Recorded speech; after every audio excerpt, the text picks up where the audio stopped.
Helps if I add myself to the stage, doesn't it? I'm just, Derek's coming. He's just working out his computer and logging in. So you're stuck with me for a second. Oh, gosh. Let me go back here. Tanya. Yeah, Tanya and Cheryl. It is a bit chilly. It was chilly. I'd like to sleep with my bedroom window open, and last night it rained. It wasn't windy, but it was cool. But it's so good. You just get under the doona and snuggle in. I love it. Oh, bloody hell. Yeah, I'll make you happy. There you go. Tiara. The things I do for you, it'll probably fall off now. There we go. See how long it stays on. If I rattle my head too much, it'll probably fall off. Hi, Dr. Deb. Hi, Dr. Deb. I'm just waiting for Derek. He is coming. He's just, I don't know, he's doing something on his computer. He'll be here. Oh, dear. Let's have a look. Oh, where's Crossover? Oh, hello, Jonathan. Hello. Are you in your vehicle? I had to laugh. I was watching the Shapes video, and he kept talking about vehicles. So he's saying, vehicle. Oh, thank you. Thank you. It'll probably fall off. And I just laughed. I just thought, me and that word vehicle. Gosh. Oh, here's Derek. Oh, almost Derek. Here's Derek. So I'm going to introduce you all now. You'll love Derek. I think he's lovely. So here he is.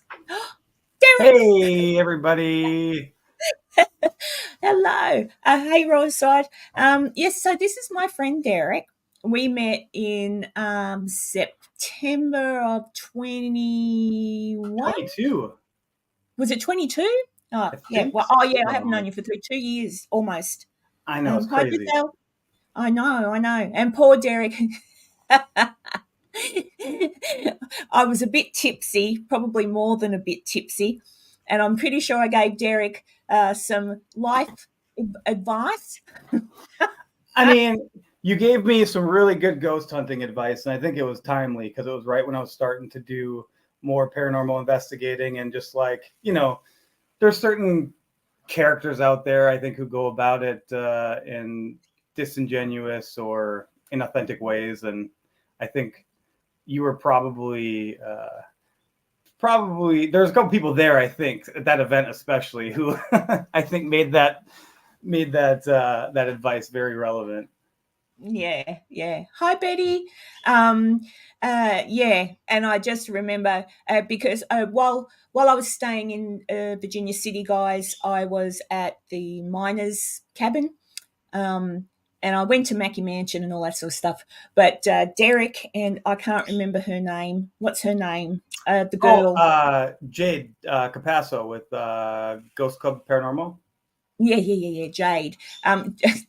My friend Levy had invited everybody to come to the Mackie Mansion, apparently, including Jade. And I'm like, no, I've only got there's like just the 6 of us going because I paid and everything. And Jade was upset, and I said, oh, look, you can have my keys to the miners' cabin. Go and investigate that. So it was so awesome of you. That was so awesome, because especially for me, because I wasn't planning on investigating when I was out there. I was hoping that like I would get to do a full-blown investigation, because we met at an event called PEX. And so I don't know if I don't even know if there are people who's all chiming in or what the demographic is, but at any rate, it was at that point, I don't know if it's planning on looking different, but at that point it was like you got to follow around some content creators and do like 30-minute small windows at various locations while they were investigating. So you're kind of just like watching them investigate. And so it was nice to be able to actually have a investigation that I didn't have to like watch and could be a part of.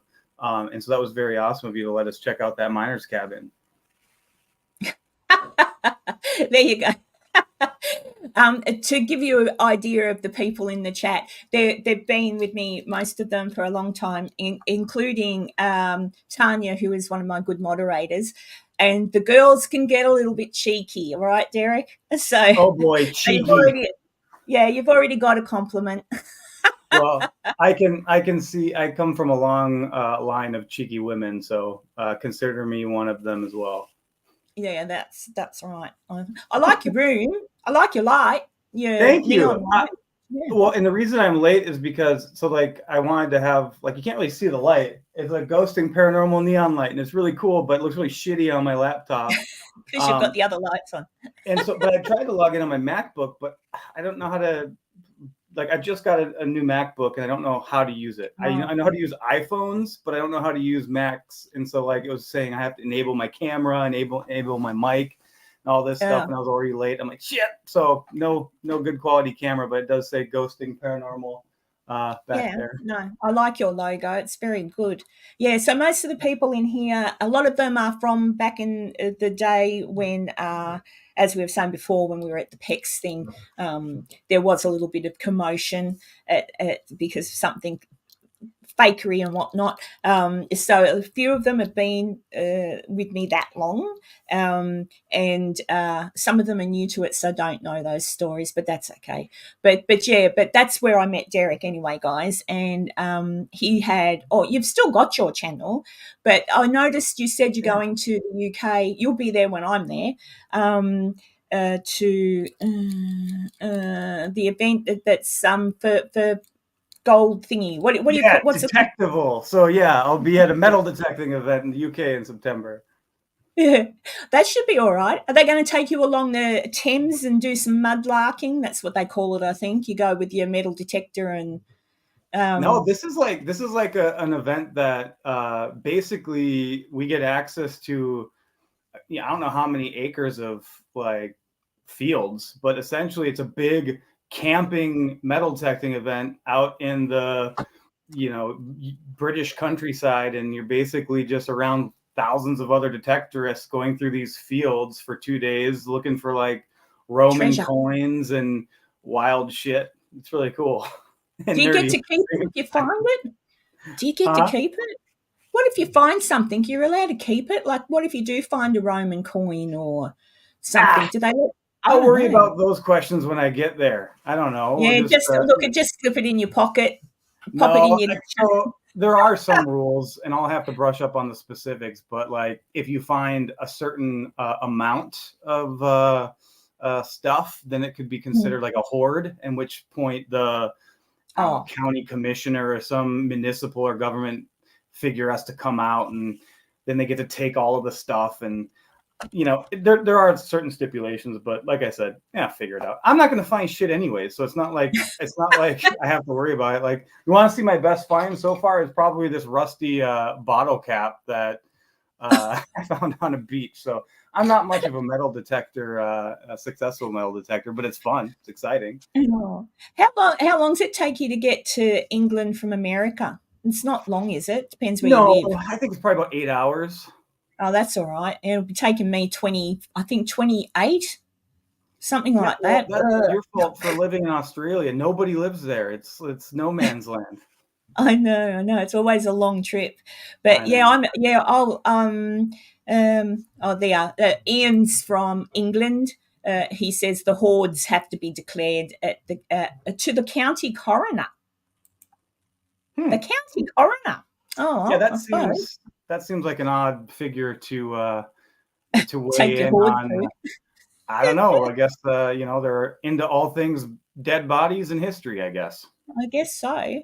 So have you been doing? I think maybe if you find an actual grave site, perhaps that's probably why. If you find a body or something like skeletons and things, it would make sense for the coroner. But for coin hoards, that seems odd. It does seem odd, but anyway. But have you been? Because I know you took a break there for a while from anything paranormal and stuff. Have you been doing anything in that? Yeah, so I have taken a break because right after PEX, not long after that, I don't know, but I started a new job at a startup that completely took over all my time, and it was anything I could do to just get out and investigate, yet alone edit footage and put out content. And so I'm sitting on probably about 4 episodes that I need to edit. I'll actually be in Virginia City next week. I got reached out to a while back, actually, by these two ladies that are called the Ghost Hunting Grandmas. I don't know. You're gonna meet them up? Yeah. They're gorgeous. They're Australian. Are they the ones? No. Oh, they're not. I mean, There could be a lot of ghost hunting grandmas. These two are from, actually, one's from Minnesota, where I'm from in the U.S., and Yeah. the other's from California. But one of the first places I investigated is a really well-known place here in Minnesota called the Wabasha Caves, and they had also investigated there right before me, and so we kind of crossed paths, and we've always talked about investigating, and so we're actually making it happen. We're traveling out to Virginia City, and so we're going to do Mackey, and then she booked the Washoe Club, and I've never investigated there. I have a little bit at Mackey, but we're going to be investigating there, so that's exciting. I'd like to, while I'm also metal detecting, maybe take a little side trip and go to some places. So we'll see. The problem is I'm in Minnesota, and there's not a lot of good places that are readily available for me to access and investigate. And if I have to travel to go do that, it's been hard with my job, because I travel for my job too. Oh god, travel. Oh well, if you want to, I had I can't remember what day it was. One day last week or this week, just gone. I was talking about the Mackey Mansion because I know the owner, Bill, and I've been there a few times. And Brian Bills, sorry, and I've been there a few times. But I feed the chickens when I'm there. I feed the chickens at the Mackey Mansion. They're down the back. But yeah, my friend Connie is Brian Bills' partner, so I stay at Connie's house. But I asked Brian about the history of the house because there was so much about it that I couldn't find, like I couldn't verify. So if you want to know before you get the tour and told all the BS, if you want to know the truth, hit me up. And then, yeah, I've stayed there a couple of times. I find the house quite lovely. I haven't had anything. No, I mean, really, I haven't had anything substantial there, but it's got a history to it, and there's more so the grounds are probably something that you could think about. But I'll talk to you about that later.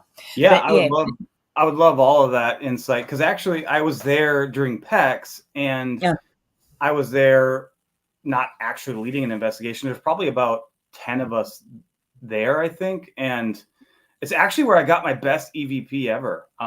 That kind of gave me goosebumps, and I have it on my my Instagram. But it was it's probably one of the only EVPs that I got that I can't really explain, other than there was more than a handful of us there. There was like 10 people there, but we're all chattering and stuff, talking back and forth, and we're in like the one of the kids' room.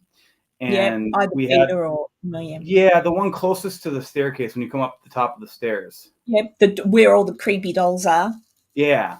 And the cat ball kept going off on the bed in there, and which, whatever, those things go off all the time. But the group was kind of doing a question and answer session, and I was recording on the DVR, and you hear undercutting all of the chatter and all of our talk, like actual responses to the questions that are being asked. And it was like a whisper, a woman's whisper, and it was kind of creepy. And that's why I'm excited to go back, because I've never really got like not irrefutable, but kind of Something creepy like that. EVPs. Yeah. Yeah, and I know, and the funny thing is, like with that town, with Virginia City itself, there's so much that has happened around those buildings and other buildings that one wonders, when you know the history of the building, you sort of think to yourself, well, how could that be if that didn't happen? But then there's, as I say, there was a whole heap of deaths, right? Like walk out the front door of Mackey, head down toward the school. That's where Gould and Curry mine was. That's where the entrance to the mine was, because Gould and Curry, that was the office. The Mackey Mansion was the office. And there was a big, well, there were two. One was a cave-in, one was a fire, and there's still men buried there. They couldn't get the bodies out. That's the mine that's like right, like, because we went into a mine shaft that was not far from Mackey. That must be the The mind. No, that was starts with C. Coal mine. Coal The mine. coal mine. Yeah, that's right. But yeah, like the so I'll show you stuff. I'll send you some stuff. But so you literally walk out the front of Mackey Mansion if you were still in the 1860s. Walk out the front of Mackey Mansion, which was never like that's not the Mackey Mansion, the Gould and Curry mine office, and you turn right and you head down toward where the school is now. And the mine entrance was just opposite where the school is. So maybe, I don't know, 100 yards away from Mackey.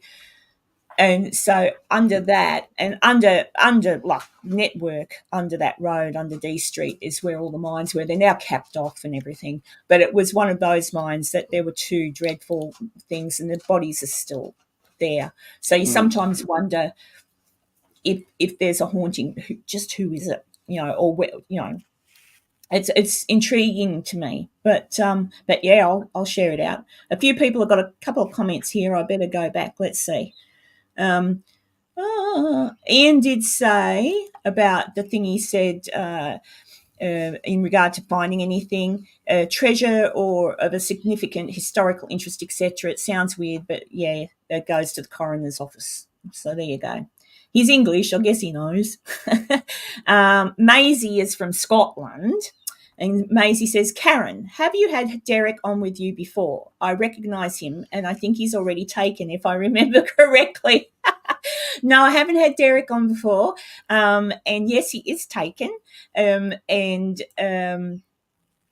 not sure where you're going with that one, Maisie, but there you go. Oh, y'all are so flattering. Yes, I am taking. My lovely girlfriend Keely has actually joined me on a few investigations. That'll be cool. She's very brave. And actually, one of the investigations, so like I talked about that EVP, the other thing that happened that was really, really cool. It's the coolest thing that's ever happened to me, actually, is on an episode that I haven't released yet, but she was with me during that. And so like, I've been keeping it in my back pocket because I really want to use it as motivation to get this episode out. But it's been like over a year now. I'm like, God, I should just like make a small clip or something because it is really cool.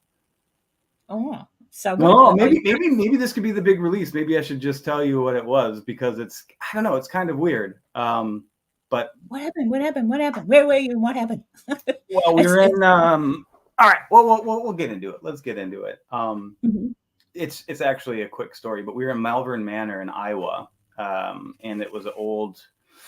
I don't know. It's been an old sort of like, I would say asylum, and then from there, not like a full blown like old asylum that you see like what's that one in Waverly Hills? Nothing like that big, but it is a residential type thing for folks with special needs and stuff that was closed down maybe about 20 years ago. There's a lot of abuse there and things like that. But I have my Ovilus with me, like the actual Ovilus device, not the app. Yep. We're in a room where purportedly a woman had been committed, possibly by her dad and her husband or something. And so she was very scornful towards men, as the lore goes. And apparently she gets unruly if men come in the room. And so my girlfriend Keely went in there and then I followed and we were asking questions with the Ovilus. And the Ovilus said my name. So one of the responses was to me, I can't remember the context of the response, but it for sure said Derek. And I remember like, what? Because I know that the Ovilus is a device that has a word database in it, and the words within the database correspond to various ambient, measurements and readings, which said to me that whoever built the device in this word database had to put Derek because it has to be an existing word. And so I started like racking my brain. I'm like, okay, even if my name was added to the database by, like, I thought to myself, all right, maybe the guy who builds these things, his name's Bill Chappell or something like that. Maybe as like a thing, he'll just add the buyer's name because there's a 2-month lead time for me to get this device. And maybe he just adds the buyer's name to the database so it might randomly say it. And so I emailed him. I'm like, hey, man, the obelisk said my name. Did you put my name in the database, or do you do that? And he said he doesn't. So I can't really explain it. But even if he did put it in there, the fact that it said my name at that time in that room, and it's never said my name before, it was pretty wild. You should, you need to put a couple of episodes together, Derek. I know. It's stacking up. It seems so insurmountable because I don't know, for those who all of you don't know me. It's not like I'm some well-known thing. Like, yeah, for those of you who aren't familiar with this guy who never posts anything, I'm kind of a skeptic. I paranormal investigate because I want to believe that there's more to this. But I'm also humble enough to know that my 5 biosensors, right, can't ascertain the entirety of reality. So I have an open mind to the possibility of what's out there. But I just haven't had anything that's been truly like paradigm shifting ever happen to me in terms of that experience. And so I'm just approaching this with curiosity and skepticism, with certain tools and devices and such that when things happen in conjunction with other occurrences, it leaves you scratching your head going, I don't know how to explain that one. I know stuff does happen. I just want to say thank you to Kevin from Tuber Chat. Thank you, Kevin, for gifting a membership. That's awesome. Thank you. And here's some dancing for you in thanks. Excuse me, Derek.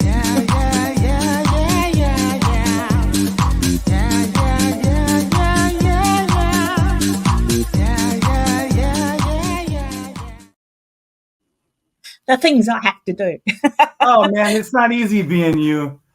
It's not. I when I first started doing this, it was after I got back from the PEX thing, and it was just meant to be a bit of fun. Like, my channel wasn't meant to be anything like it is now. It was just a place where I thought, I'll put the stuff that I got from there on the YouTube and just make it like a little diary of any trip I go on. And then anyway, it's grown into what it is, which isn't huge. But I've got a channel and people come in and say hello, so that's nice. Yeah, that's awesome. But I've also grown a little bit in my opinions toward the paranormal. So having done quite a few investigations now, I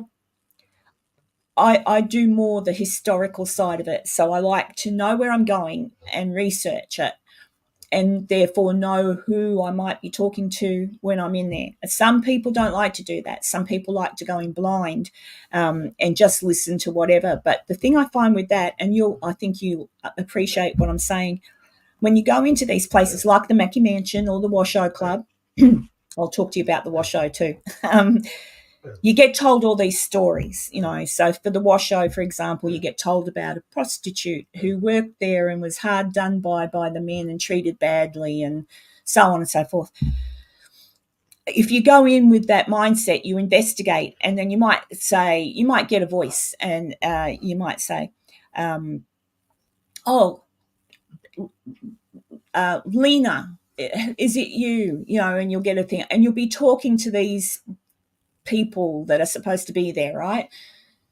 To me, then you go back over your evidence, and then if you actually look into the place, you realise she never existed. Like, that was a story that was made up. And then you think, it makes the person investigating look like a dickhead, for want of a better word, because you go in and you're talking to all these things and go, oh, check it out, I got the evidence, it's a voice of this woman who was hard done by and apparently died here and did this, and then it turns out that was never real. Then what was it you got?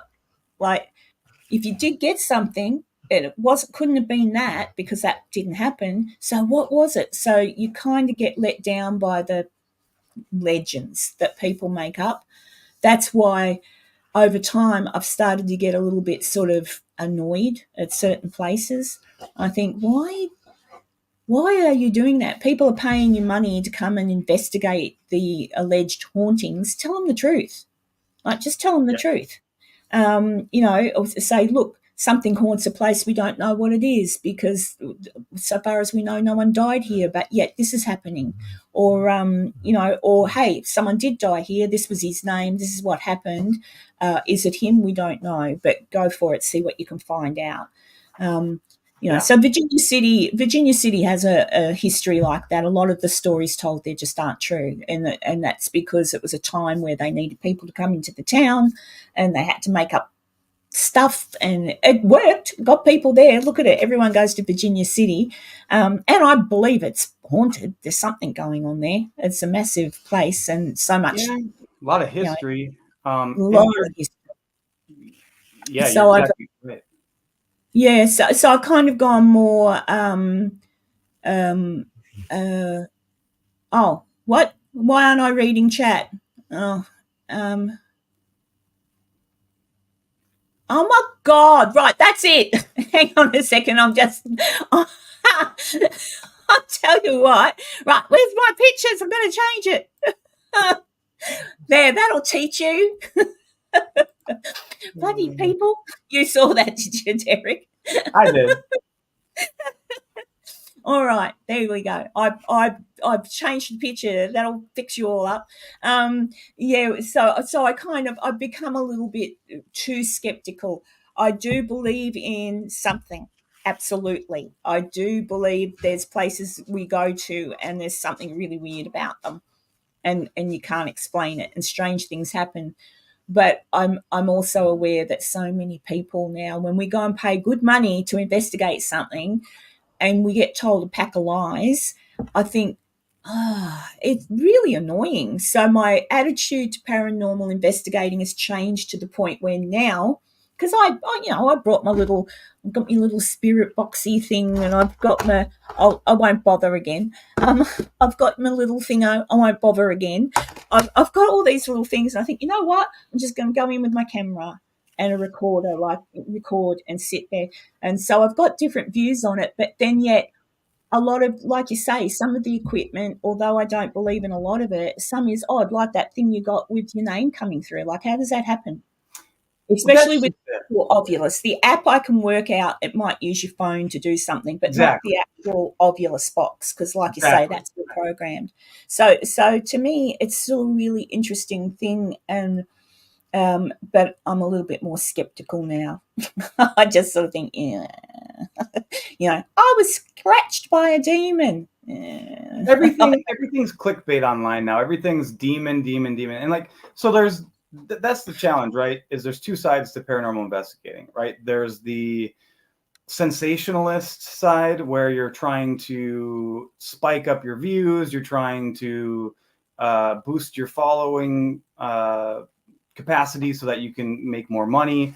And alternatively, if you're a proprietor, right, you want to get more people coming and investigating, so you're going to tell the stories that draw the biggest crowd. And so, yeah, I mean, I think it's good to know the historical context and events of the place that you're investigating, but I get sick of it, and frankly, I wish that I had access to places that other people don't. Like, I wish I had some sort of like key to a city, right, where I could just go in and look at like legitimate places without all the sensationalism. But I'm not. I don't have like the key to the city, any city for that matter. But yeah. Well, I hope I was meant to be in Virginia City, but I got sick, so and doesn't matter. But I plan to go back there next year, and luckily for me, um, I do know a lot of people in Virginia City, and I do not know a lot of places that aren't on the map. Um, so if I'm ever there again, I'll let you know, and I'll tell some of my friends about you and say, hey, if he comes here, do you think he could have a bit of a look and see what he can find? So I actually feel very at home in Virginia City. I've been there too many times, but they love me. Well, it's good that so you have a community there. You know, you've been there, you're involved there, you know the people, and so I think that goes a long way. it does, and they trust me. And there's some people there. A bit, Virginia City can be really touchy. So I'm sort of in with all the historians. I know all the people that work on the history of the place, and a couple of authors, and the people in the town themselves. Like Yeah. Roasting house, coffee house. When you're there, actually, when you're there next weekend, go into the roasting house and make sure you should see there'll be a picture of a kangaroo in front of Ayers Rock. I drew him a picture when I was there. Okay. I drew it. Okay. When you go in, just say, Karen told me to come in here and get the best coffee. They might give Okay. you one. Actually, I'll hit her up. I'll say, if someone called Derek comes in, will you give him a free coffee? And then I'll take a sip and spit out, like, what is this shit? I thought this was the best coffee. And then just walk out and be like, God, Karen's friend's an asshole. Oh my God, don't do that to me. Yeah, but the roasting house, they're awesome in there. The roasting house is actually supposed to be, it used to be a bar back in the day. I think everything there was a saloon. Yeah, pretty much. But it used to be a bar. But you could talk to them probably. You could actually talk to them and just tell them that Karen said I should ask you about the different stuff that goes on in here, because I trust them. I adore them. I love them. They're beautiful people, and they say that some strange things happen in there. So you should talk to them. They might let you go downstairs and investigate if you've got time, or at least you know you can come back. So yeah, so tell them Karen sent me. Karen sent me, but I'll message her and I'll say, if someone called Derek comes in and mentions me, can he have a free coffee? Well, that would be awesome. I remember going there last time, and it was really good coffee. And I sat out on that little back terrace that they have, and it had a great Beautiful view of the mountains. beautiful So view. yeah, Um, I kind of wish that. And here's Virginia City is probably not the best thing for this, but I feel like if I was a ghost, and sometimes I think of it all the time, actually, from the context of, well, if I was a ghost, what would I would get so sick of people coming in and like asking the same questions, telling me to do stuff. Like, if I'm dead and I'm still around here, I'm gonna be like so sick of people's bullshit. And like, dude, you don't tell me what to do. I'm not gonna give you anything. Yeah, I kind of want to go to places where nobody goes to, because those might be the entities that would have something to say. Like, these people are showing up on EVPs all the time because they're constantly being asked questions. You know, this is just completely a theory. no, I'm just going down a rabbit hole, but you know, I feel like places that haven't been investigated before might have a better, you know, outcome. But I can argue against that and say, well, sometimes it's about the people, right? Like, maybe there aren't haunted places, but haunted people, and maybe the activity that occurs is the people who show up and what's attached to them. And yes, you I never was know. saying that the other day. I said some of these places, like I've been to the Washoe. I stayed there by myself. I was in the Washoe Club by myself, right? Nothing, nothing. No red eyes, no running on the wood, no nothing, right? I was very disappointed. But I was saying that the other day. We all have, I think my son might look over my shoulder. Do you know what I mean? I think he might be somewhere keeping an eye on his mum. And so what's to say that where everybody says it, I think every now and then someone from the other side's keeping an eye on me. Maybe they actually are. And maybe sometimes when you go to some of these places, for whatever reason, you may well pick up on something that's with you, not something that's there. So, you know, for example, when you heard the word Derek, who's to say it was a lady in the room? Who's to say it wasn't some long lost relative of yours? Do you know what I mean? I don't. Yeah, absolutely. It's Yeah, kind of like, I can't say any idea is really that bad, because I'm also, when it comes to faith, I call myself pragnostic, because I don't know if God exists or not, or what religion is real, but I still pray in the hopes that maybe it is. But I say that to say that I I laugh when, like, some of my friends who are Christian, like mainstream denominations, will laugh at the weird and kooky Mormons. I'm like, okay, the Mormons might be a little weird and kooky in some of their stuff, but at the end of the day, you also believe that somebody was nailed to a tree and came back from the dead and rose to the sky in 3 days. So, like, how can you give that person that much shit? Because you both believe some kooky shit in the end, right?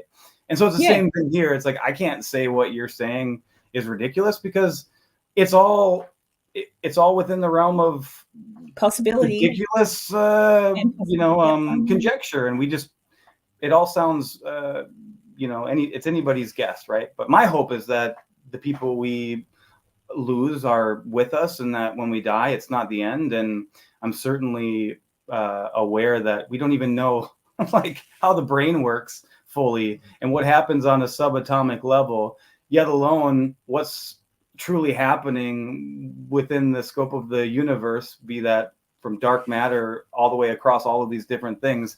How the hell do we know what happens and how, you know, our deceased relatives may or may not interact with us? So I try to keep as open of a mind as I can, but also let's also be skeptical. That's the other side of it. There's so much bullshit in the realm of investigating. People like, oh, did you see that? Did you hear that? Get this, it's a demon. Like, get the hell out of here. Actually, you'll appreciate this too, because having gone on some of those investigations where there's a whole group of people, I hate that. I hate that. But I noted too, and I said this, I can't remember what it's called now, but it's a thing that you can literally influence people into thinking something's happening when it's not.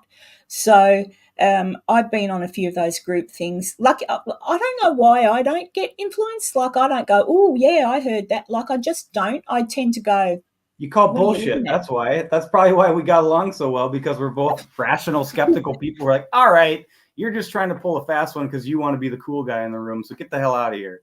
You've got it, exactly. And you go these places, and but I find that it takes one person in the group to go, oh, I don't feel good. I feel, oh, something's in the room. And you're like, I feel normal. Okay, cool. All right. And then you'll hear, oh, yes, yes, I felt a cold breeze. And then you're like, okay. And then someone, oh my God, I think I saw a shadow. And it goes on. It's like that. In America, you call it telephone. Here we call it Chinese whispers. But it's kind of like that. All of a sudden, everybody's having an experience when they're really not. It's just one person that says something because they want some attention, maybe. And then all of a sudden, everybody else gets on the boat and they're all saying things. And I've sat there and watched this happen. I've sat there and watched people talk to non-existent anything. And I'm thinking, have a cup of coffee with them in the coffee shop. They seem quite normal, but they lose all sense of skepticism or reality when they're in a group and they're told that this place is haunted. So obviously, one person, and maybe it's just because they really want to experience something.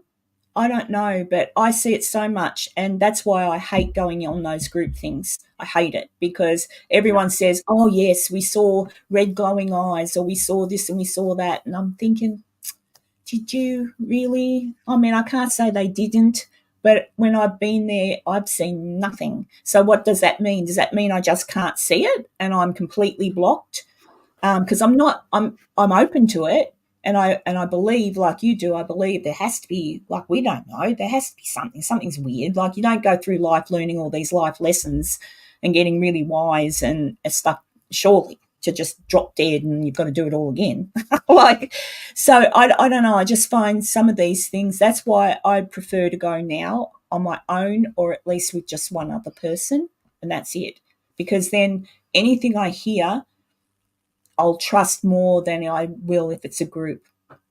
Even 3 or 4 people's too much for me, I kind of think. Because I know with your stuff, you just went for mate, didn't you? Some of the stuff of yours I've watched, like you were in a prison. I remember the episode where you're in a prison. That was, and I like how you investigate because you're also funny. So like you know, you make a joke. But yeah, I don't know. I just get really annoyed with people making up stuff. We're easily influenced by other people around us to see things that aren't there. You know? I mean, that's the whole mob mentality thing, right? Yeah. Actually, I watched something on Mothman the other day. It's a really old episode of Weird or What with Captain Kirk. God, what's his name? William Shatner. A fellow, they were in Mothman territory, and they were talking about how people can see things that aren't there and so on and so forth. So they did this experiment where they got a whole heap of people and told them a story about a place they were going outside that's supposed to be haunted, and they wanted to take a group, I think there was 10 of them, they wanted to take a group of people and see what they might experience whether or not they actually pick up on anything. So they were told a story, told it was haunted, took all the people out there, gave them a torch and said, okay, go for a walk. Let me know if you feel anything, this, that, or the other, right? They just literally took them. What they got fed was absolute bullshit. And where they got taken was just nothing. Like, it was fine. It wasn't a haunted place or anything. They took them to a random place, and every single one of those people saw something, felt something, cold wind on their face. One lady was all like, oh, and I'm like, and he proved his point. That's how easily those 10 people were influenced to believe that they were in a haunted place and having all these feelings that they just weren't. Like, they were, but they weren't. Does that make sense? It was just funny. He called it something. It makes total sense. I try very hard to not let what I want to be the case lead me to believe that it's actually the case, and maybe to a fault, right? But that's that whole confirmation bias thing, right? Like, don't search for answers that you already believe exist. Try to be as objective and open-minded as you can. And so I think some people would probably hate investigating with me, and some people probably wouldn't like, watching my content, especially if I start putting more out, because I might ruin some of the magic if I'm too skeptical and write some things off. Like, yeah, okay, cool, you felt something, awesome, well, you're by a window. So I bought some equipment, like a wind meter, an anemometer, I think it's called, to set up to measure like baseline for wind readings. Like, I'm really going sort of all in on the tech side. I geek out about the tech stuff. So I'm a really curious person by nature, and I think a lot about like what's different, how to differentiate. And I work in tech sales, so like I kind of think about things from that lens. But part of that is about the types of tools that people use, and so I'm trying to build up my equipment to have stuff that might not be what you'd see with other investigators, and that's hard. The normal sort of run of the mill, like, like it's just so much of that equipment now. We know that certain things can set it off that aren't necessarily, now we know. Like, we know with the REM pod, if someone's using a CB radio or whatever, it can set it off. So you've got to have equipment that, you can have it, I guess, if you want, and play. Like, it is fun. Equipment's fun, especially on a long investigation where it's so boring. Equipment can be fun. But more the scientific side, like what you're saying about measuring the wind or air and all that sort of thing. Those things are important too, especially when someone says, oh, I felt a chill. So I don't know. I just wanted to mention this lady, Betty. She's one of my regular ladies. She lost her husband just a couple of weeks ago. And I did ask Betty, because I felt the same when my son passed. This is another theory, right, Derek? I said to Betty, could she keep an eye out and let me know when she stops feeling that he might be around? Because I've spoken to a lot of people who have lost someone super close. And an interesting thing that happens after they pass is only for about 2, maybe 3 weeks, if you're lucky. Weird things can happen. If you don't necessarily need to be looking for it, but if you're looking for it, weird things happen. Things can move, or weird dreams, or just stuff. Like, it's like they're still with you, but really with you, keeping an eye on you. So I did ask Betty if she too could take so she has, like, she felt him the other day and said stuff was falling off. I had the similar thing. I had a photo fall over in front of me when I was hyperventilating because I was so upset. So I'm wondering too, if when we do pass, whether or not, because I'm looking down that road too of consciousness, and why when people have a near-death experience, they say that they can see themselves, which means that their consciousness, like their consciousness, like, how do they, no eyes or anything like that? Because if your consciousness comes out of you, how do you see your body? But then that's another, like, big baffling thing. Maybe you can, because you're all aware. So see everything or whatever. But I thought, when someone dies, is their consciousness with the energy that we may have when we pass away, does that energy somehow dissipate after just a few weeks, and therefore to come back and visit might be really, really hard after that, because where would they get the energy from? I don't know. It's just a theory, but I'm looking into all that too, like our consciousness. So what is it? How does it survive outside of our body? And is that what a ghost is? Like, is that what that is?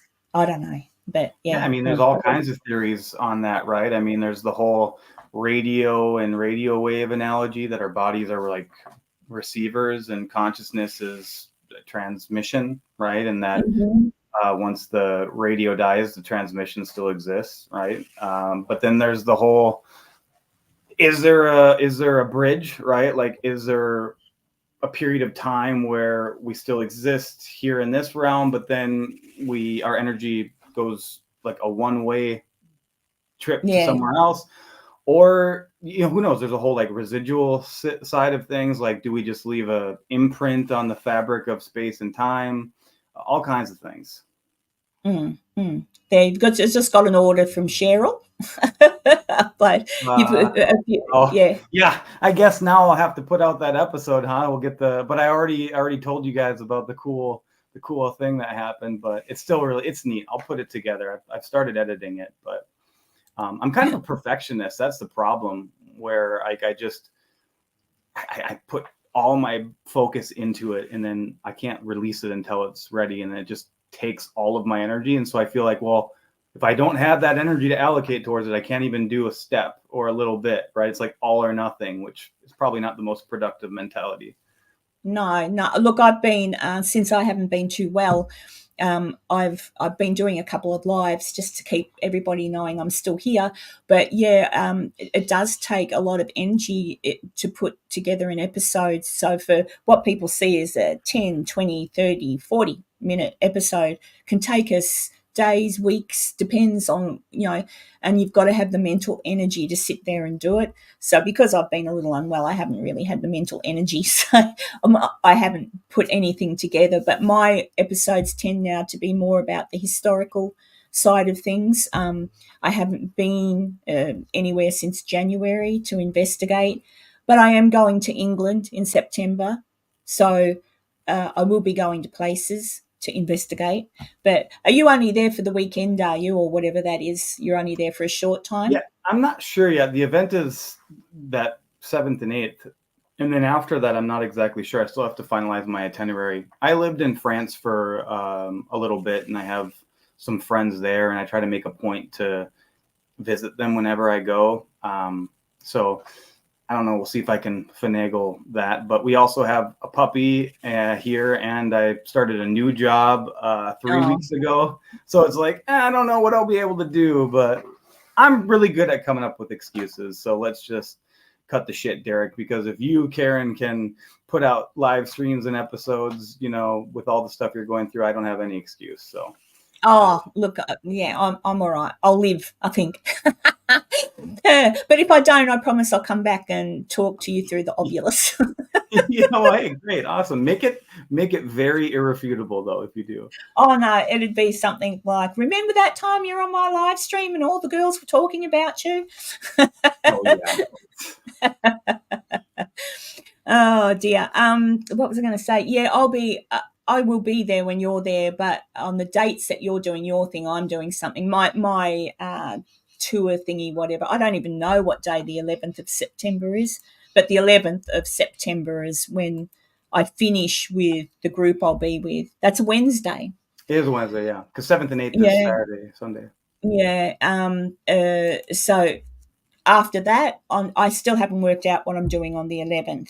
So when I get my actual itinerary and understand where I will be on the 11th when it finishes, that's when I'm going to go, right. Well, that's what I'm going to do. I would love to go to Paris, to France, because you can drive through the thing under the water, the You can take a tunnel. tunnel, or you can just take a ferry.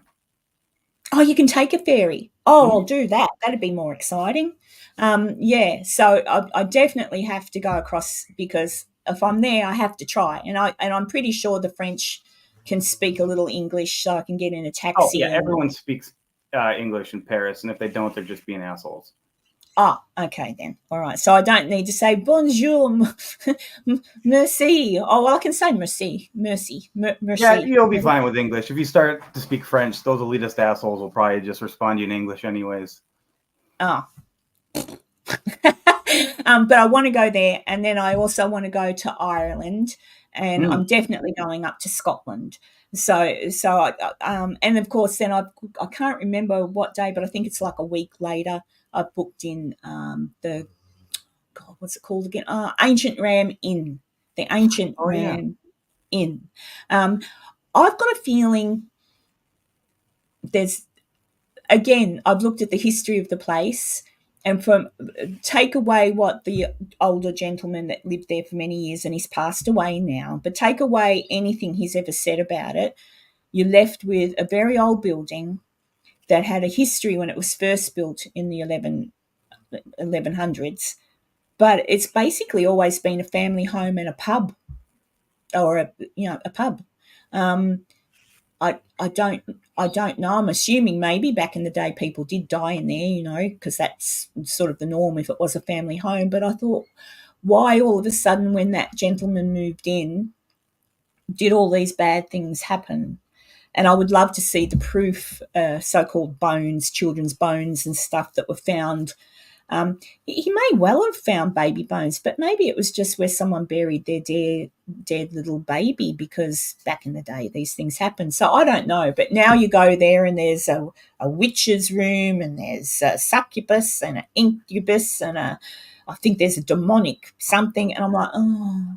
Yeah. So I'm looking forward to going to take in the history of the place, because it is so old.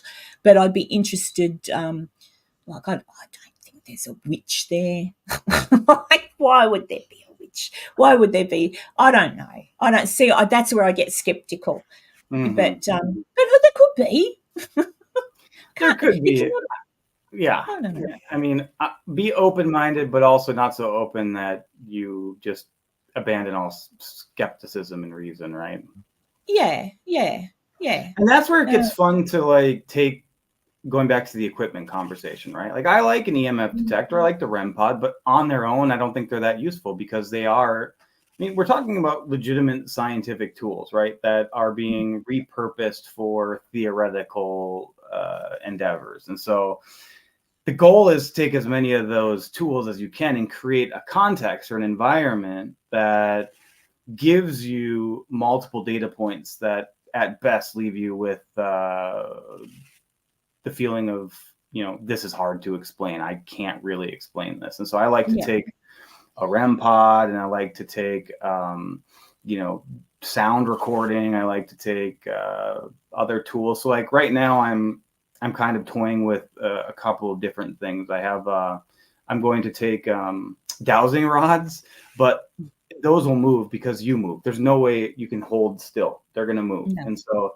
I created a device that has like a laser level on it. And then on the sides are the two dowsing rods, and have those set up while I'm doing like an EVP session or something.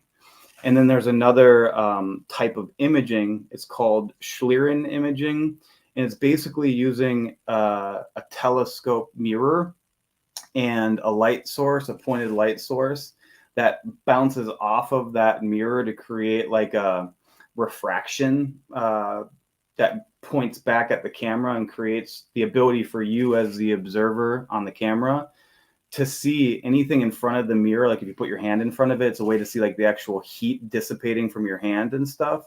Or if you take like something that has a strong vapor, you can see the vapors being released, because it has to deal with like refraction and some of these things. And so like if you can do, for example, like EVP with also some of those dowsing rods where you're actually not touching them, but they're set up. And then maybe this type of imaging where you can sit in front of it and then pay attention to all of the data around that you can get. And I have a infrasonic sound recorder, an ultrasonic sound recorder, to get different sounds at different wavelengths to then create a lake or a pool of data that you can look at. Then maybe, across all of those, you can find some compelling or interesting things happening concurrently.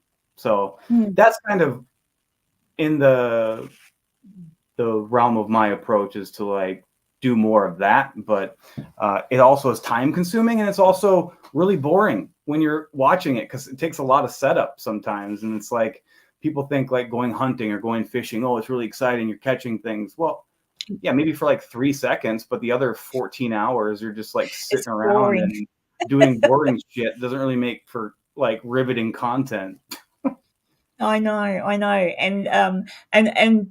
I like the route you're going down too. Like the way I've actually stopped watching a lot of paranormal shows Me too. because it's just all the same old, same old. It's kind of like they walk in and are you here? Can you touch that?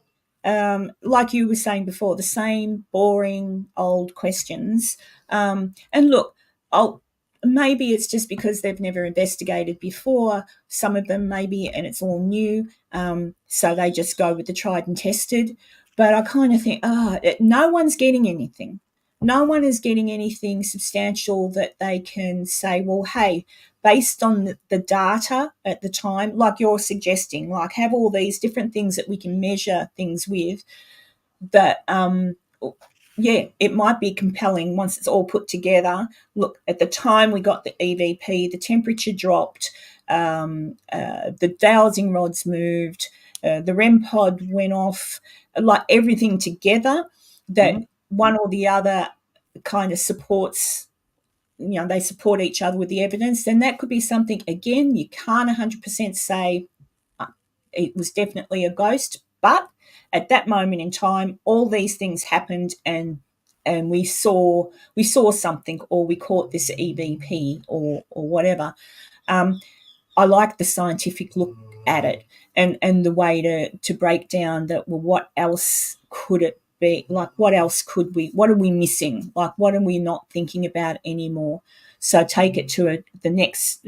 Like, be more scientific about it. I think that's been lost now. People just walk through and go, oh, and have these ghost apps and things that spit out names that are pre-programmed with, like the ones on the phone. Um, the phone apps that can literally use your microphone to pick up Yeah, what you're that talking stuff. about. I already feel like my phone's listening to me now. Yeah, Throw in a shady ghost app on top of it. I'm like, no fucking way. This is not actually. Oh, can I swear on this channel? I'm sorry. I don't know if you have explicit. My bad. no, you're right. Um, but the other thing I was gonna say is that another big thing is that our bodies themselves are, I think, one of the most overlooked things Tools. that that don't really go sort of empirically observed in investigations. And so like I want to get like a real-time heart monitor and a real-time body temperature monitor, and have some of these things like showing up on the episode as well, to say, oh, when this happened, my heart was at this rate and my body temperature was at this rate. And like, some of those vitals, because like our body's responding to environment. And Yep. I think that's something that often goes overlooked, is all we hear is, oh, I got goosebumps. Or, oh, I felt something touch me. Like, how much can we actually quantify when we're investigating too? Which, by the end of the investigation, I think I've probably created so much work for myself with all these ideas that I'm not going to do any of them. It's like, screw it. I'll just just go in with my DVR and ask some questions with my stupid cat ball, and hopefully it lights up. Yeah, the cat ball. I actually had some cat balls. They're now with the cats.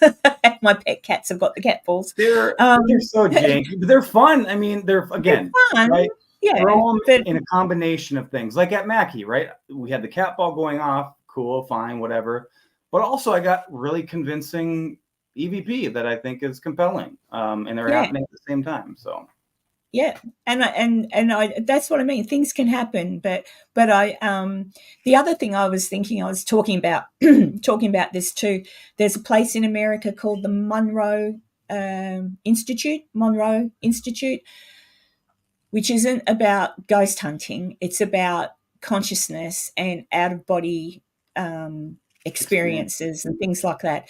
And apparently, the CIA had paperwork on something that the fellow who founded the Monroe Yep. Institute. You probably know what I'm talking about, but I thought for me, when I go into a place like to investigate the other side, I guess you have to learn how to relax too, like to drop, like just relax and sit there quietly. And maybe meditation's the wrong word to use, but start by learning how to meditate so you Yeah. can relax yourself down. But not like, you know how I'm not one for psychics and all that sort of thing, right?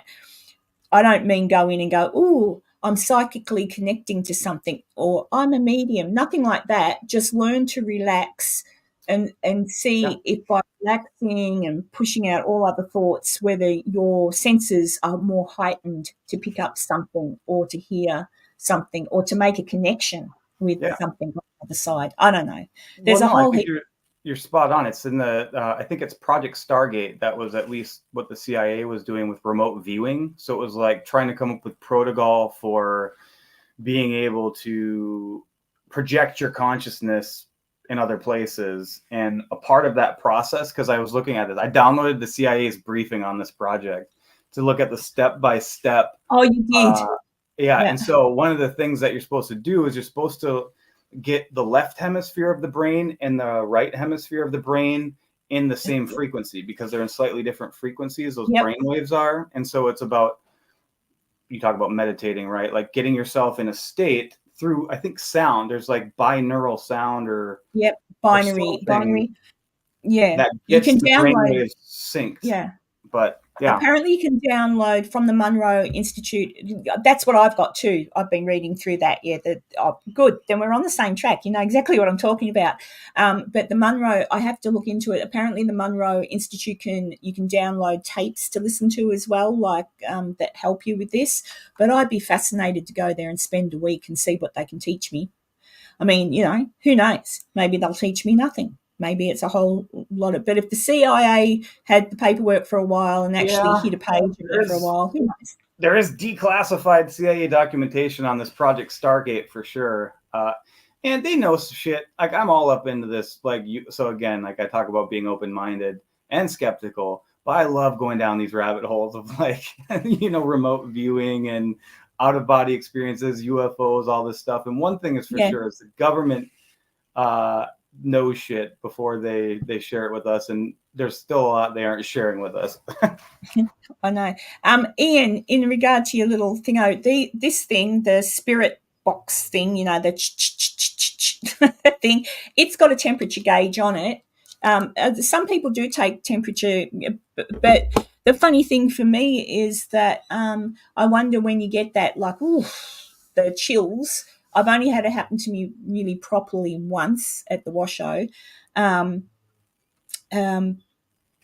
Like something did happen at the washo, I will say that. But I can't say it's a ghost, but it was weird.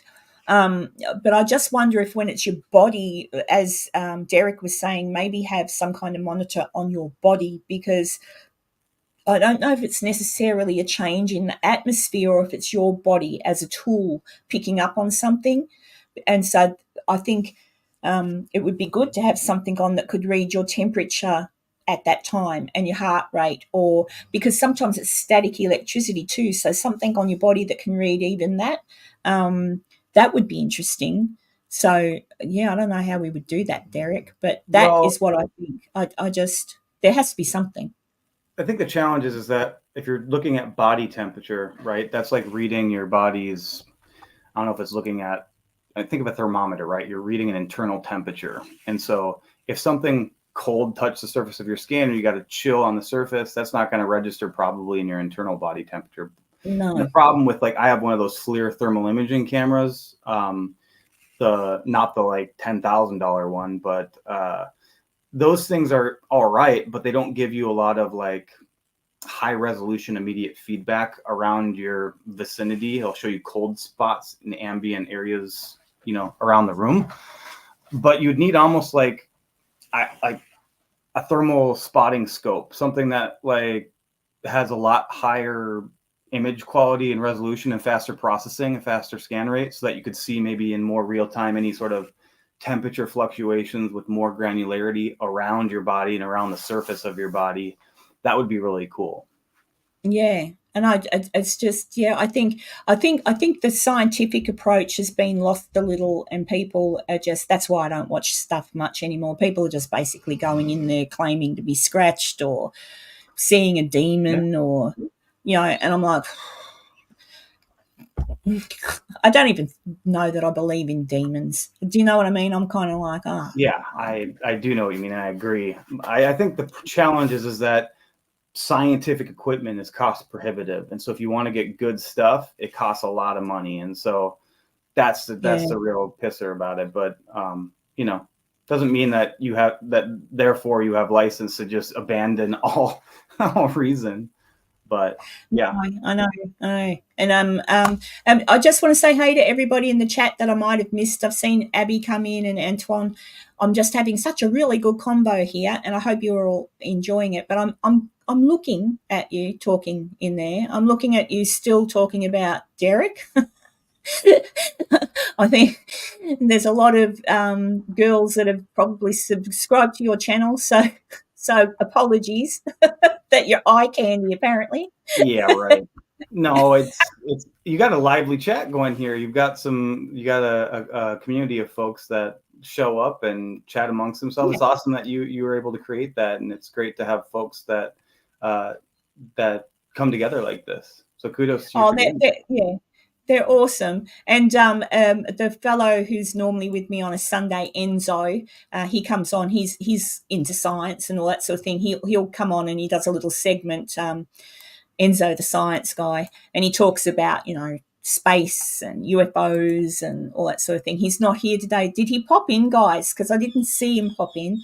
But someone apologised to him and said, "Oh, you're still the number one eye candy, Enzo, but we can still look at other candy." Oh, Oh, geez. Look, I'm sure Derek's blushing. Let's see. I don't think. Well, Ian says he thinks demons are real, and I can assure you they don't pop out of nowhere without some work. Yeah, I don't know. I still don't know if they're real. But then again, I've said this 100 times. If there are really demons, they're just another. If they are real, they're not. They're probably calling them demons is mean. They're probably just some kind of other entity, misunderstood, you know, and probably just needs some kind words and a cup of tea and tell me all about it. Like I actually, if you look at the Bible, Satan and all that sort of thing. What's Satan's real name? Lucifer, right? I thought to myself, look at it from his perspective. So he was God's son, right, along with a whole heap of other angels. And he didn't like what God was doing because he created humans. And he said to his dad, "Oh, you're an asshole. Like, what are you making these humans for? Like, they're just all stupid." And Dad says, "Don't you call me these names. You're banished off your trot."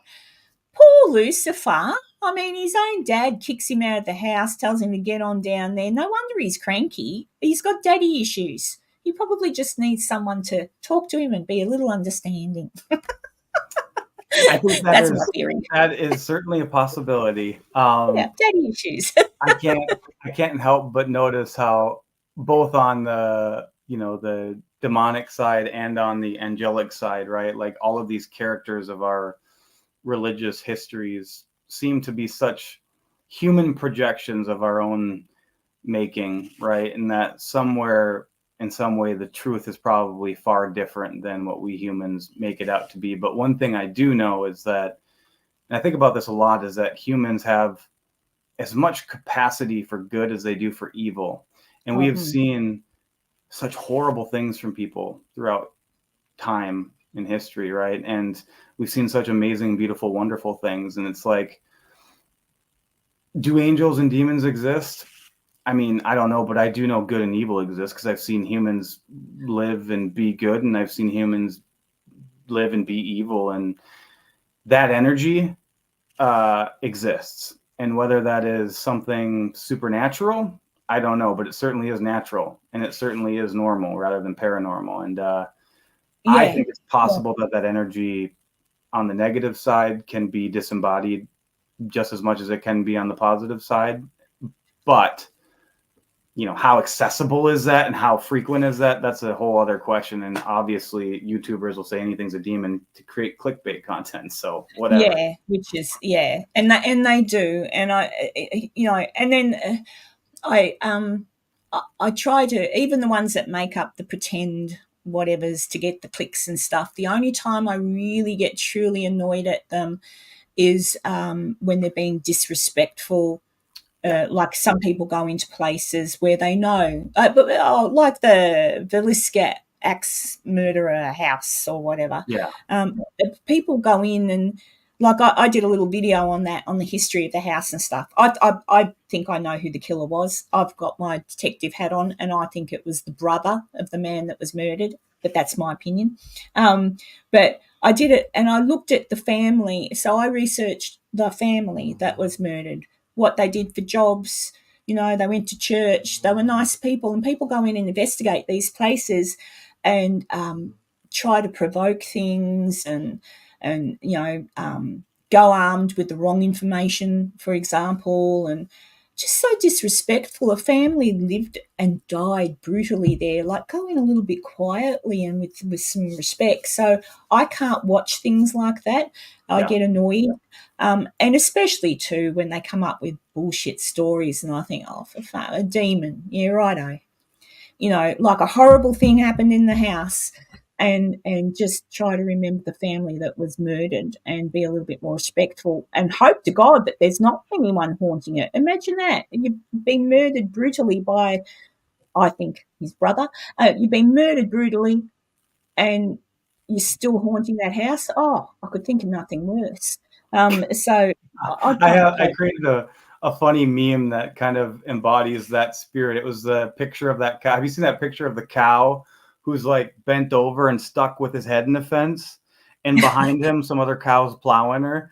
And I said, this is what it must be like when you've like died and you wake up and all of a sudden you're being barraged with all these questions, like, don't do that, touch this, let me know you're here. It's like you're screwed from both sides, because you're screwed from both sides. Yeah. And that's that point, right? Like, yeah, how terrible is it that like people go into these places and try to be provocative and are totally disrespectful? And I mean, I don't know. It's just, there are some, I think, there are shitty people. Like, I think, honestly, good and evil, absolutely, but good and evil within the human aspect. Like I was watching Victorian Time, an episode on the YouTube, a fellow who tells you Victorian crime stories, back in the day. And some of the things that people could, like some things that, even Jack the Ripper, that last murder, when I had to, in all the years I've known about Jack the Ripper, I'd never really read what he had done to the last victim, for example. I just knew he'd killed her and it wasn't nice. But oh my God, when I read the actual report, I thought, what is in a human being's brain? Serial killers, like, what makes them click like that? Like, they're obviously born with a sandwich short of picnic, and they, but is that like a perfectly Australian saying? A sandwich short of picnic. I'll say a perfectly American would be a few fries short of a Happy Meal. But that's because we're all overweight here. Oh, we've got another one. A few roos loose in the top paddock. So kangaroos loose in the top paddock, which is a field. You need to have an episode, a live stream on like Australian expressions. I don't know if it lasts that long. A lot of our Australian expressions come from Cockney, like English, because of course we came out here from England on the boats as convicts. Criminal descendants of the Brits. Criminal descendants, yeah, criminal descendants. But yeah, so your tit for tat is your hat. Or a tit for tat can be like if you're having an argument, it's a tit for tat. But you'd say, give me a, or I think you use a lot of those too. Like I will say, she'll be apples. There's a lot of things we don't say anymore, but she'll be apples, which means it'll be okay. So I don't know. Or yes, we don't use a lot of the sayings like that. Your flame and galah, like a galah is a bird. so flaming just means flaming galah means you bloody idiot. Yeah. So yeah, or a screw you loose, yeah. But do you say a screw loose Yeah. in America? You can say screw loose. I've heard that here for sure. Yeah. But yeah, I don't know. I don't know. And sometimes I can get quite deep on my live streams when I talk about stuff, but that's what I mean. But no one's going to really know about anything until we're gone. But I don't know. I think just good and evil exist. One can't probably exist. Imagine if everybody was really, really good. It might be sickening.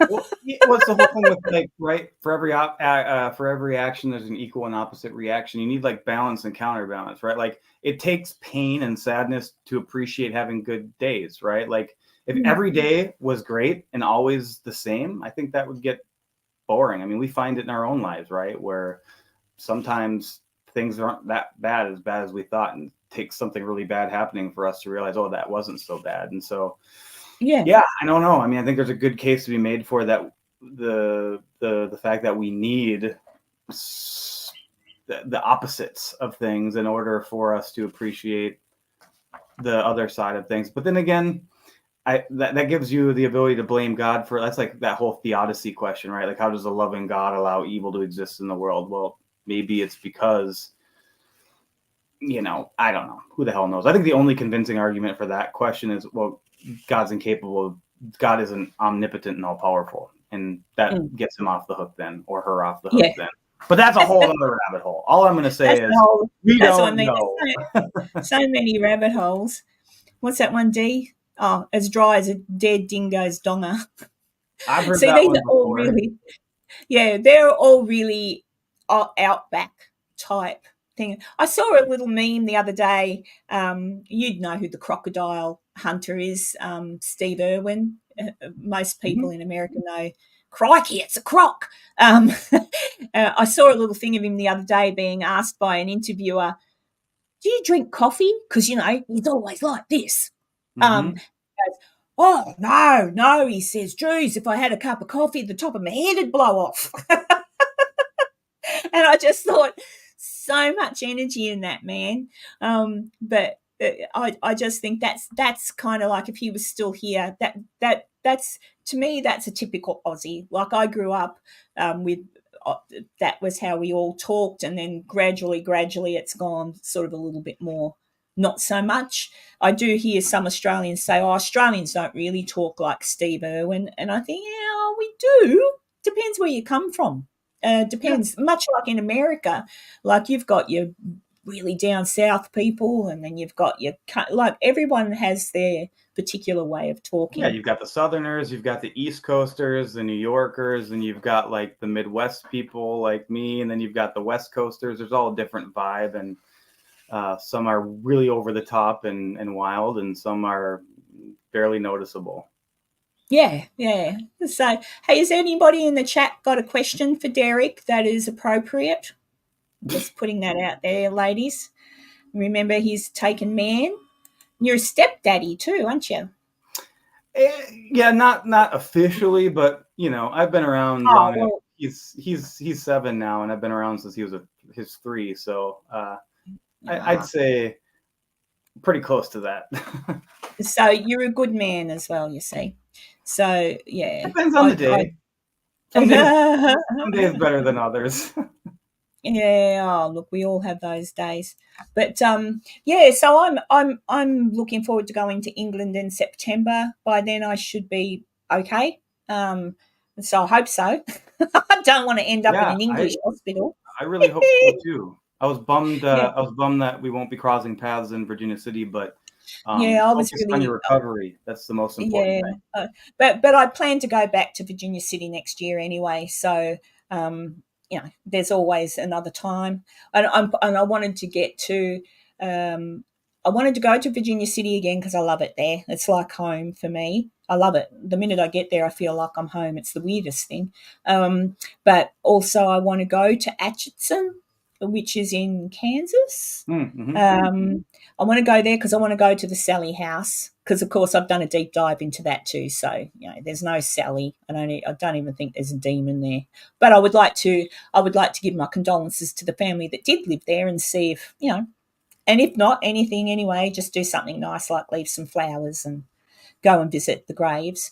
But I've got so much I want to do, and I also want to go to is it called Lovelock? Something. There's some caves that old Indian caves where the story goes that giant people were rounded up basically and tricked into going into these caves, and the Indians blocked up the cave and then burnt them, like set them alight.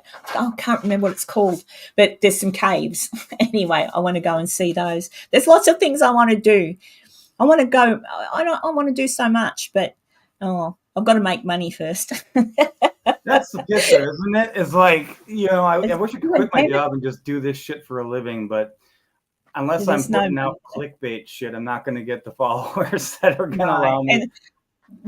And look, that's the thing I find too. Like, I love my little channel, and I love the people that come in and talk to me on a Sunday, and it's good for me because if I'm feeling a bit off in the week, I'll come on just for an hour, and I'll talk to people, and when I get off the channel, like when I say okay bye everybody, I feel so much better.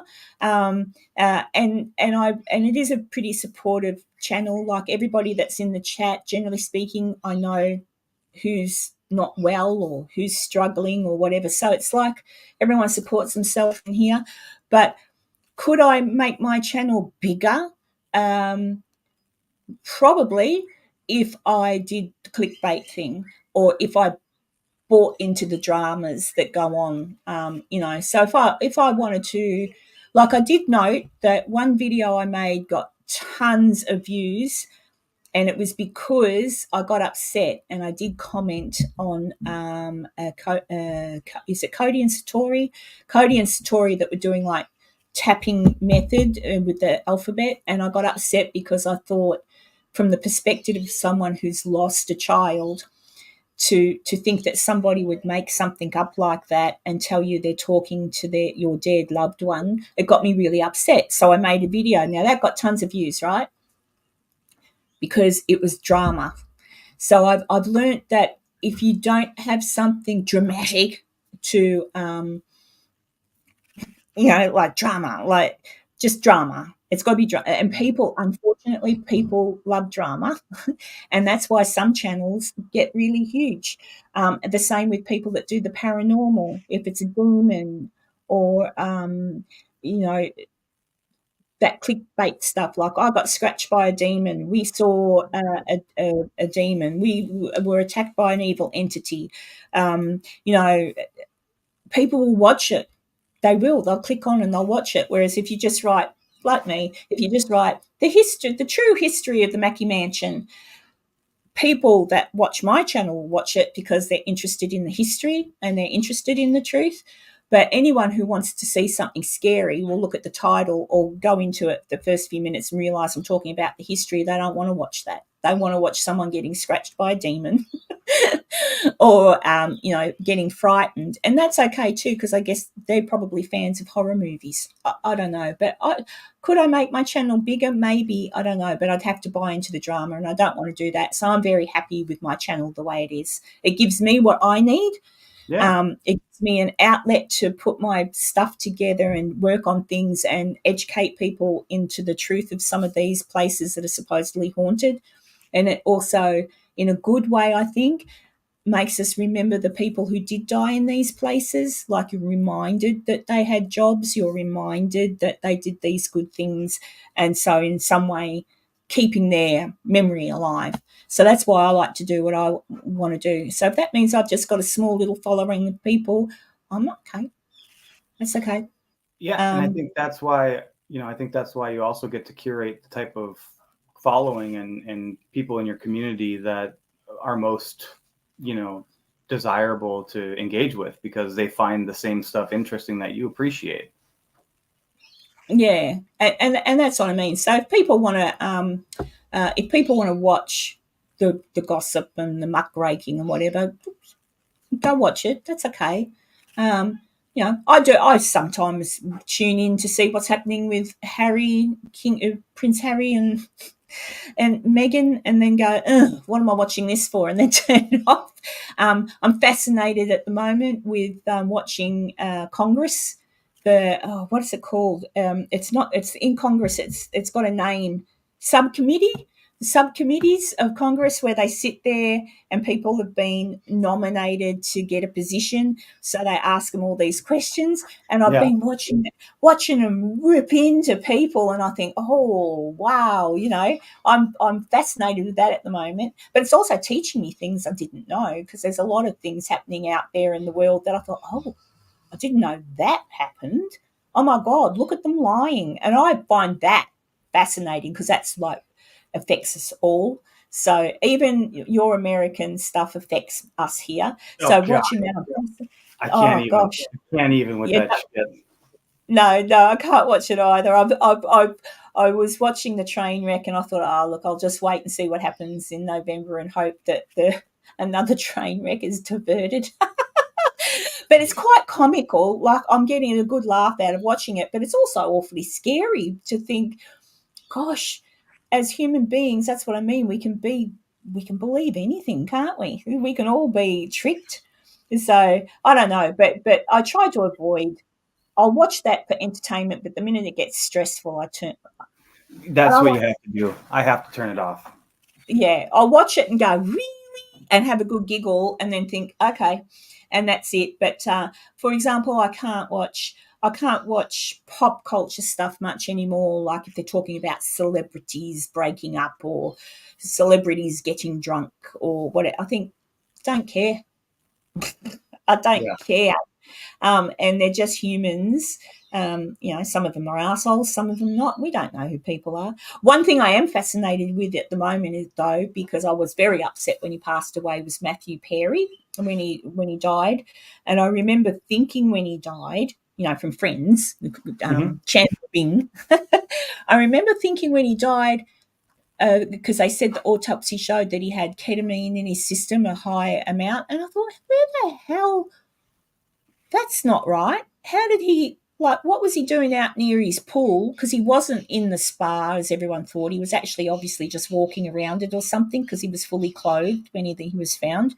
And I'm thinking, what's he doing out with high levels of that? How did he get that? He would have just been in the hospital getting that, like in a doctor's room. He wouldn't have that. And then I thought, oh no.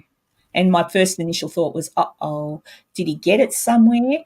Or did, you know, was he murdered? So now they're looking into that. Oh, Dee's Plot telling me, thickens. huh? The plot What was that? thickens when Oh, you it stop. does. Yeah. So, but see, to me, that's like true crime. So I'm very interested in true crime, because it's not gossip. It's like, geez, how are they going to plan that? Maisie Rose, question. How or why did Derek get interested in the paranormal? Oh, yeah, sorry, girls. There you go. How did you get interested in the paranormal, Derek? Yeah, that's a, I think I've always been sort of existentially driven. My dad died when I was 10, and I think that kind of at a young age put mortality on my radar. And so I don't know, I always was just curious. I grew up in a really open and ecumenical religious environment.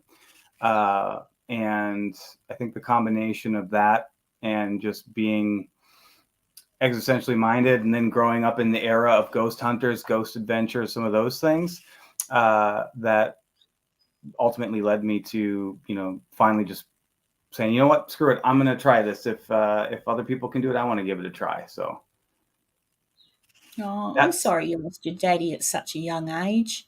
yeah, well, it sucks, Do you but remember him? Do you remember him well? I'm just wondering, at the age of 10, do you have strong memories or are they vague?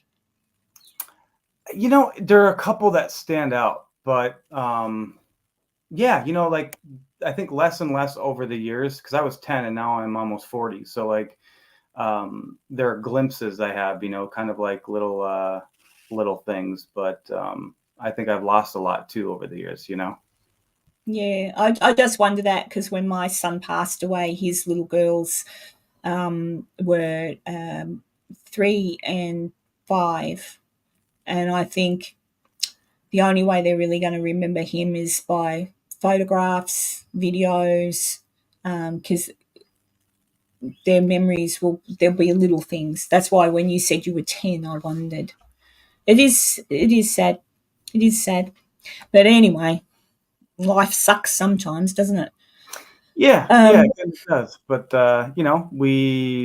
we grow. It's kind of like I saw a really interesting. By the way, I might have to go grab my charger. My computer's about to die, so if it dies, I'll be oh, back. I promise. But okay. what I was going to say is that I saw an interesting analogy of like a Venn diagram that shows that grief, like it was a circle of grief, and then the other circle was like us, and it's how like grief is such a huge part of us, and like how eventually our grief gets smaller and smaller and smaller. But then it said in another diagram that's more like the circle of who we are gets bigger and bigger. Grief stays the same size, but who we are just becomes, and grows so much beyond that grief that the grief never necessarily gets smaller or goes away. It's just that we grow. And so I I think in like that some ways, analogy. yeah, I did too, because it's not as though like, you know, the grief disappears, but it just shows up in weird different ways at weird different times. And, Mm. I think we all spend most of our adult years just trying to get over all the shit that happened to us when we were younger. So yeah, throw it on the pile. That's exactly. I was that's how I sort of feel in my little journey with Stephen. Initially, it's to the point where you realise straight after something like that happens, you're not making sensible decisions. Um, the grief overtakes your brain, your sensibility, and you just don't. You, for me anyway, I was making really stupid decisions, like because I started thinking, oh my God, he's not here anymore. I need to live for him. I need everything I need to do now is for him. So it's like him doing it. Like I just lost the plot and signed up for a university course and like really silly things. And then that kind of slows down. So no one should ever make life choices when you're grieving initially because you do make the stupidest mistakes. Yeah, it's like Um, going to the grocery store when you're starving. Yes, exactly. Exactly. That's it. But over time, and then there was things like if I was on the road and a truck, because my son, I think I told you but he was killed by a truck. It hit his car. So I went through a point where if I was on the road and there was a truck, I would have to pull over. I'd just be shaking and I'd cry. And then that sort of passes. Whereas now, all that sort of thing is past, but every now and then, if I'm thinking about him and then I'll see a truck or I'll see a kid that looks like him for whatever reason, wearing a similar cap or whatever, and then I'll cry again. So it's kind of like moments happen. And then I was thought about my mum the other day. She's not here anymore. We never really got on, but I was thinking about something and thought, I kind of missed that. So it's probably similar for you. You may not have strong memories of your dad, except for a few things, but I'm pretty sure every now and then you must think, oh, shit, I kind of wish he was still here because I'd love to have told him about that. I don't know. Oh yeah, absolutely. That's exactly right. I remember one time it hit me really, really hard randomly. I was at a bar with some friends, and a father and a son were on stage playing guitar together.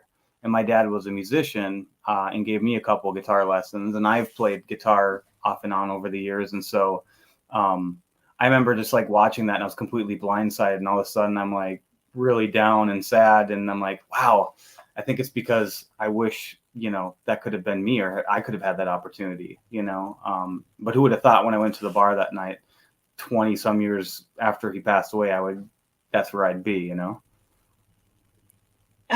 Abby, that's really sad.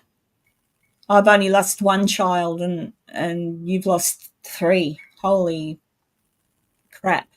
Just I so don't know many. how you wake up in the morning. That's how I used to feel after Stephen died. I didn't want to wake up in the morning. I didn't care if I never waked up in the morning. That's what pushed me to go to PEX in that September. I thought I've got to do something. And I'm kind of glad I did. It woke me up a little bit, got me out of that funk of not wanting to wake up. But to lose three, Jesus Christ. Abby, good on you. Yeah, Um, that's nuts. I'm gonna grab my computer charger quick before my Oh, yeah, you go get your charger. Okay, I'll be right Oh, back. okay, Tar. Well, you go. Abby. Oh, well, that's better then. Jesus Christ, woman. All right, so they'd lost their dad. They didn't die. That's still terrible because you were left, but at least you had your babies left. Um, God, Abby. All right, people. Abby's children did not die. Not all three of her children died. Her husband or their dad did. Not that that's actually, no offense, but that's better than losing your children. I don't think you would be here if you'd lost them. It's still terrible when you lose a parent, but just saying. I'll ask Derek if he believes in Bigfoot when he gets back. I'll put it up there so I don't forget. Okay, Lisa? Abby. Don't feel awful, Abby. Bloody typos. Autocorrect. It's all right. All of a sudden had everybody gone, oh my God. Jeez. I hope I haven't missed too much in the chat while I've been speaking with Derek. It would be good if Derek does put out some more content because I enjoy his content, and he is a nice fella, and he does think. Well, obviously, he thinks along the same lines as I do, which is refreshing. Ask him to play Wonderwall. Oh, because he's got the guitar. Maybe the guitar's just there for decoration. I'm glad your children are all good, Abby. Abby's children are all good. She did a typo. It was a typo. Oh, golly. Let's see. Yeah, no, don't worry. It's all right, everybody. So everybody was like, ah. Yeah, sometime I just saw your comment before, Abby. It was all right. Abby did lose her 3 children. She did a typo. It was their father she lost.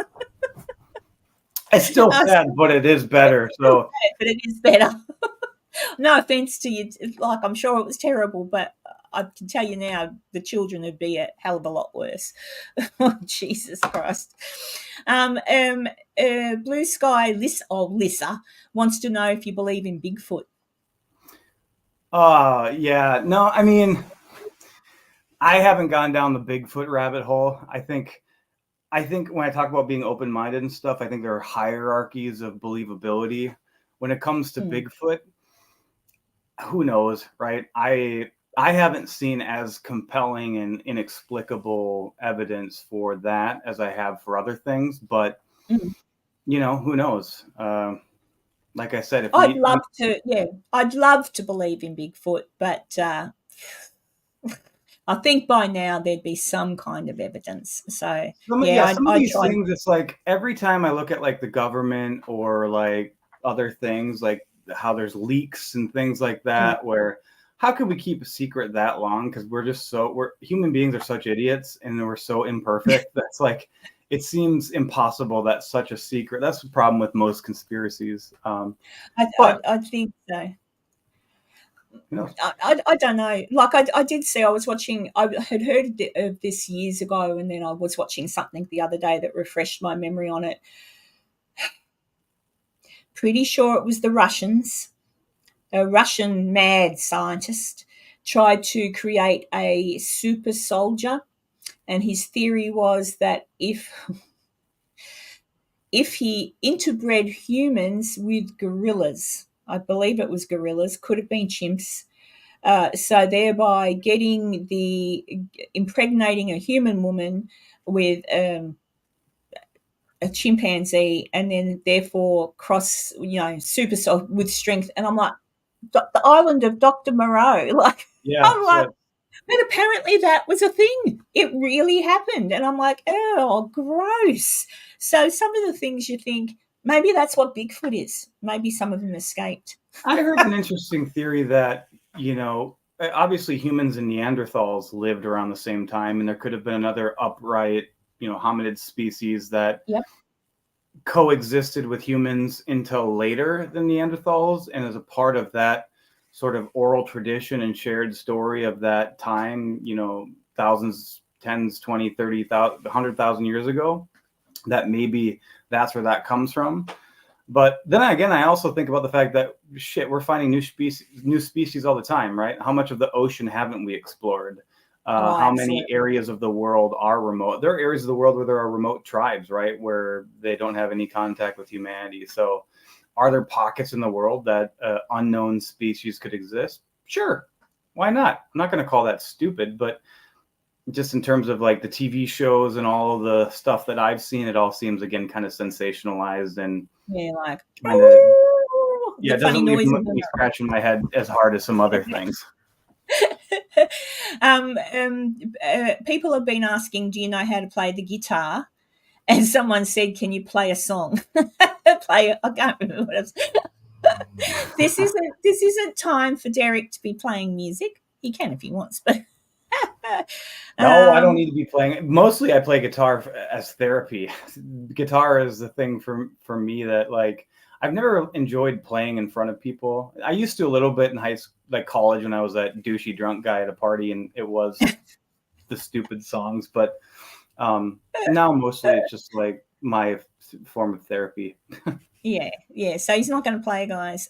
Maisie Rose asks, Derek, what's your opinion on UFOs, UAFs, flying saucers, aliens? Yeah, Wonderwall.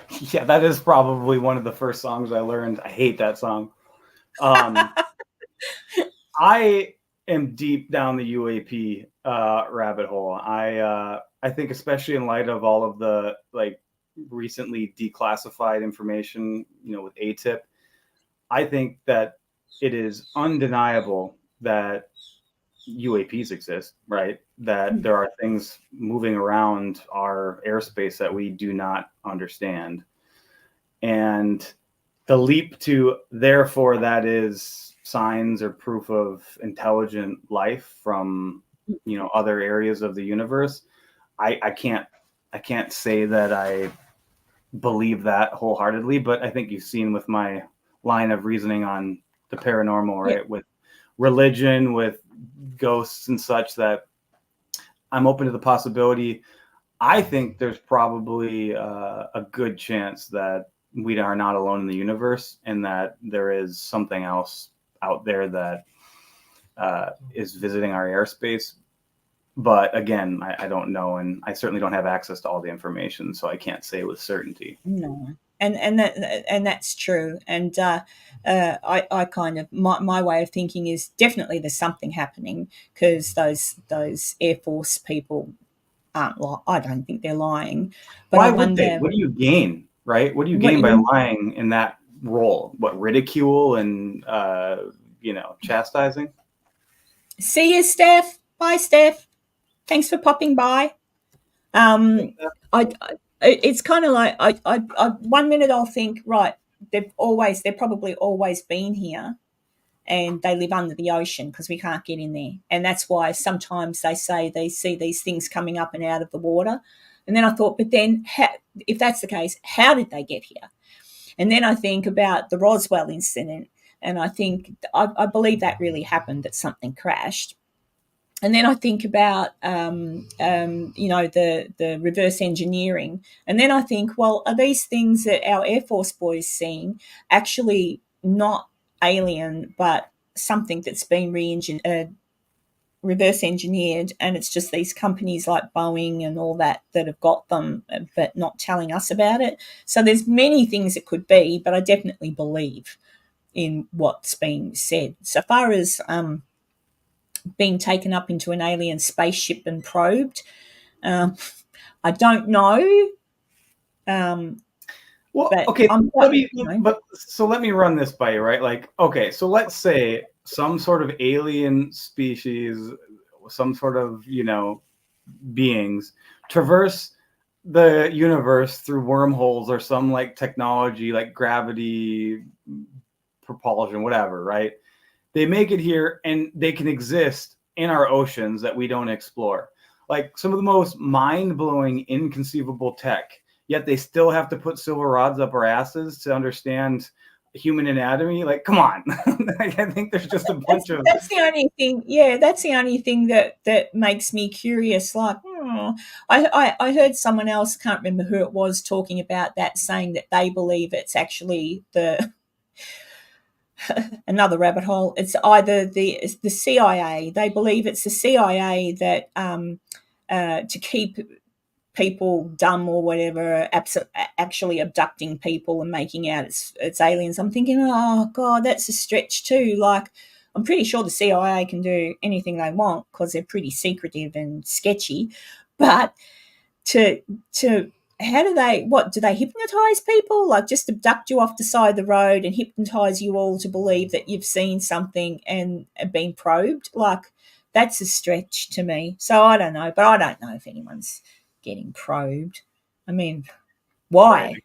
Again, like you say, why? Our anatomy would be probably pretty boring, maybe, to them. I don't know.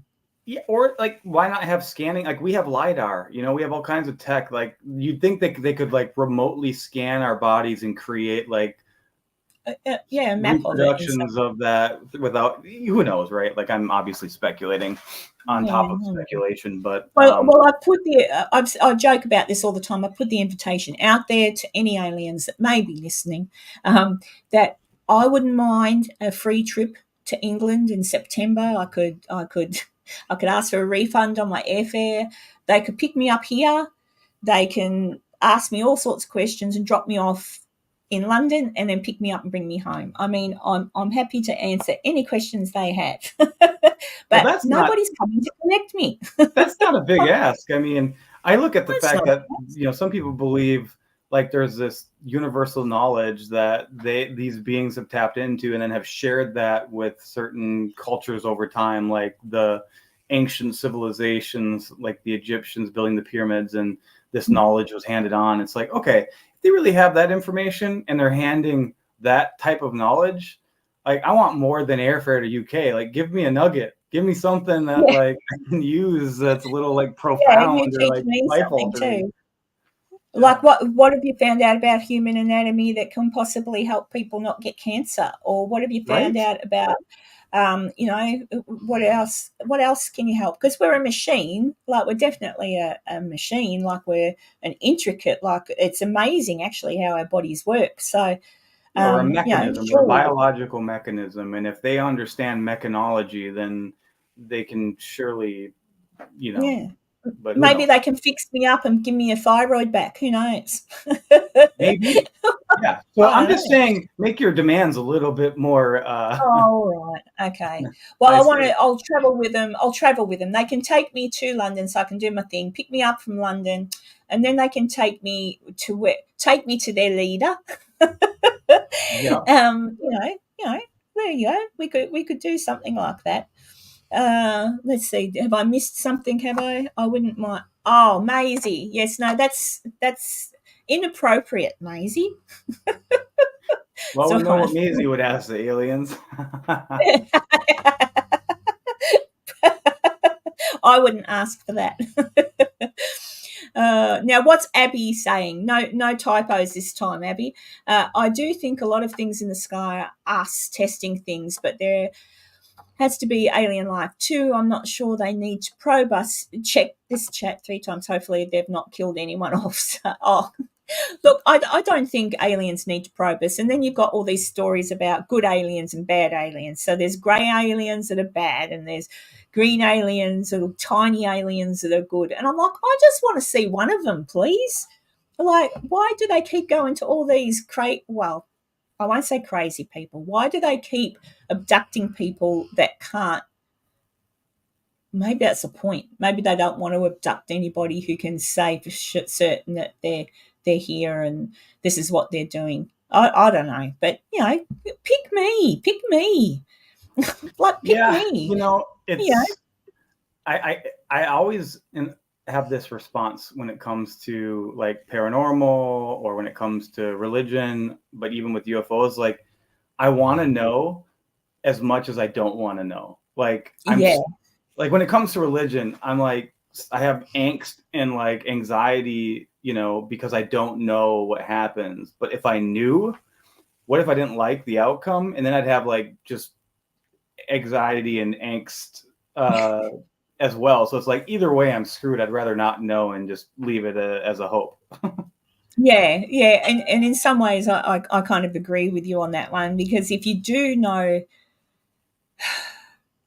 again, sorry to harp on my boy, but if I knew, I want to know that you go somewhere, and I want to know that when he died, as much as it was painful or terrible for him in that moment, I want to know that maybe someone come and collected him, and now he's somewhere where he's happy and not stressed anymore and can keep an eye on me. I want to know where he went, and I want to know, are you okay there? I'm never going to know that though until it's my time. And but if I did find that out and found out there's nothing, I'd be devastated. So I prefer, because, and then if I found out that there is something, then that could make it, some people that are unstable get to a point where, well, I'm not happy here. So if that's truthfully where they all are now and I can be happy, I'm going. Do you know what I And I'm mean? going to take as many people with me on my way out as I can. So it devalues like the here and now. And so I think It does a little bit. It does a little bit. Like I know I heard a story about a little girl who had lost her parents at a young age and was living with a relative, a cousin, I believe, had watched an episode of somebody who claimed that she watched an episode of people saying that through talking to the dead, they can tell us all that on the other side, it's a happy place and everyone you love is there. And because this little girl liked the particular people that it was their show, she went. She ended it. And that's devastating. That was a little girl. Like, I think she was, I want to say 13. So that's where finding out or thinking you know the answer to something, maybe it would be dangerous if we all really knew for that reason, yeah, I because, like think I so say, too. it devaluates what we're doing. But that's what I mean. I think there's a purpose to us being here. There has to be, because we keep learning and we have these life lessons. Some people never learn. Some people are assholes from the minute they're born to the day they die. Then other people can be an asshole and then turn into a nice person. Or other people are just nice all the way along. But you learn things, and there has to be a point to it, because the older we get, the more we learn, the wiser we become generally. So what happens to all that? Like, why is a good question. So that's where I kind of hope, well, hopefully you learn all that, and then there's a next phase somewhere. But it's all speculation. It's all what ifs. We're not going to know till we drop dead, are we? No, and I think there is something somewhat intriguing about this. Like, we always get, like, we get glimpses, right? Like, I think at best we're left with a glimpse, and it's the glimpses that I think is as best we'll get. And that's where either the magic lies, that's where the skepticism lies. You can write things off, we can accept things. And I think the more open we are, the more we notice these glimpses, and the more we might be exposed to them. And so it's about putting yourself in situations where you can just catch a glimpse. And that's Yeah, what my approach is. Glimpse yeah. away. What's Abby say? Karen, we all hope they have gone somewhere good, and we have to believe it, or let's all give up. Yeah, I just hope they have. I hope there's something nice. And by all accounts, when you look into things, there's still a mystery around everything. Like when a little baby's born and you look into its little eyes, it looks so wise. It looks like it knows everything. And then at some point, the wisdom dissipates and they're throwing toys around the house. But I And don't see, I know. look at It's a newborn and I think, well, there's your proof of aliens right there. Look at these slimy things.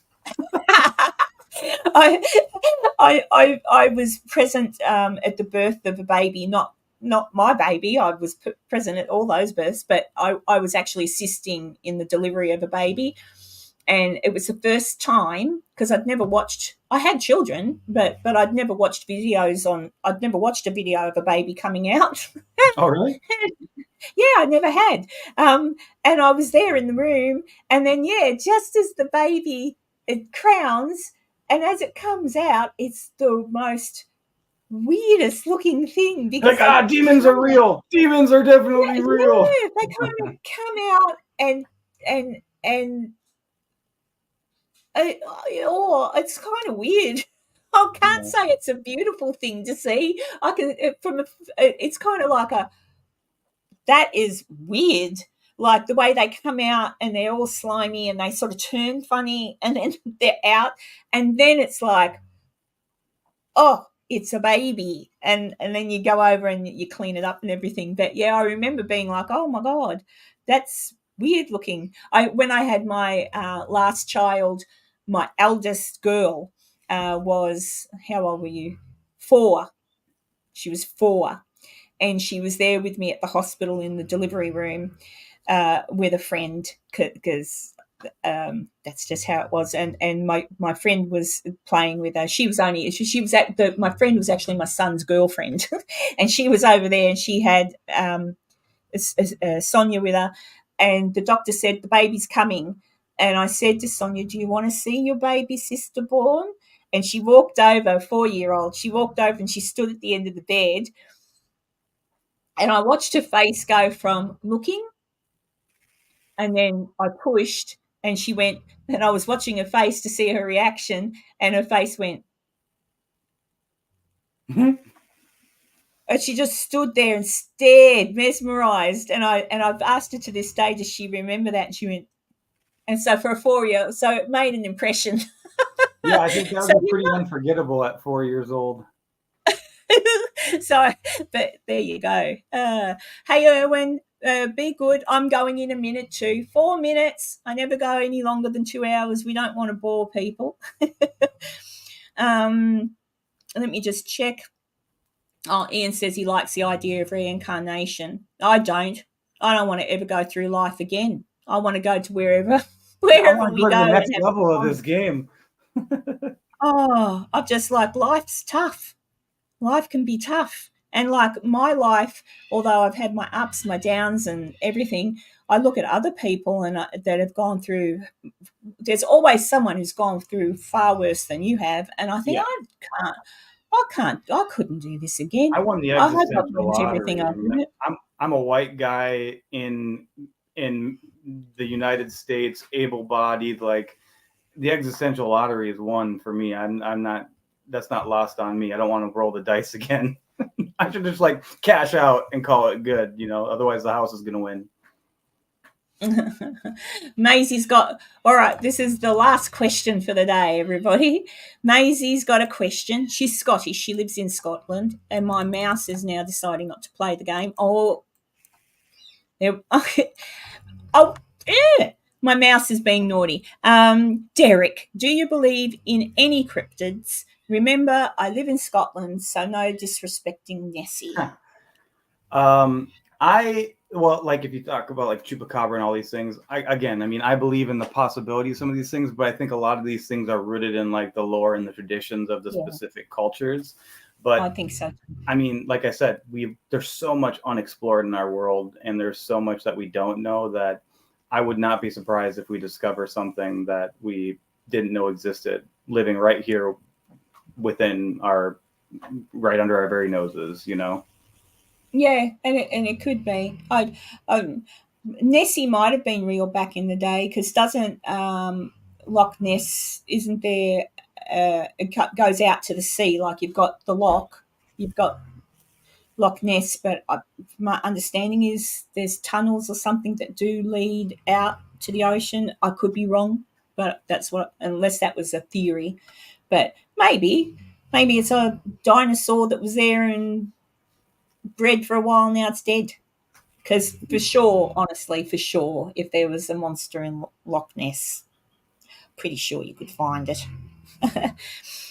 Abby says Yeah. Nessie was seen in another country a few days ago. Oh, she gets around. Okay, guys, look, I'll end it because it's almost 2 hours, and I want to thank everybody that's been here in the chat. I hope you have enjoyed meeting Derek, and I'm glad that you've all gone over to his channel to subscribe and watch his old stuff, and then maybe he'll pull his finger out and put some new stuff up. We'll see. We'll see how he goes. But yeah, thank you everybody for joining us, and I'll see you through the week maybe, and I'll be back next Sunday with Enzo, I think. I do have I do have an operation coming up on Friday. I will be in hospital Friday night, home Saturday. So I think all going well, I should be right for next Sunday. I'm a tough old cow. I'll do it. So I'll talk to you all then. But thank you, everybody, and thank you, Derek. And I'm just having really trouble with my mouse. It doesn't want to work. It wants to do things, and then maybe I'm not supposed to end this stream, people. I've just